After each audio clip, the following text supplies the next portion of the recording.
બીતાળા checkpost પરથી પકડાયેલા 611 kilo ગાંજામાં ઇનામ પેટે નર્મદા એસઓજી ટીમને મળ્યો ₹3.66 લાખનો ચેક। નર્મદા જિલ્લામાં પ્રશંસનીય કામગીરી કરતી સ્પેશિયલ ઓપરેશન ગ્રુપની ટીમને નાયબ મુખ્યમંત્રીના હસ્તે ₹3.66 લાખના ઇનામનો ચેક મળતા આ ટીમે નર્મદા જિલ્લાનું નામ ઊંચું કર્યું છે।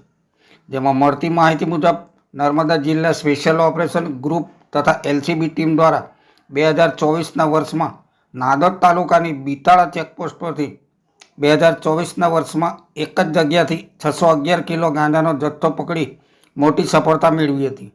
જેના ભાગરૂપે એનડીપીએસ રિવોર્ડ પોલિસી અંતર્ગત નર્મદા ટીમને ₹3.66 લાખનો ચેક વિતરણ કરવામાં આવ્યો। આ ચેક એસઓજી નર્મદા તરફથી નાયબ મુખ્યમંત્રી હર્ષ સંઘવી દ્વારા ASI Anantkumar શુક્લાલભાઈ બક્કલ number 594 team Narmada વતી આપવામાં આવ્યો।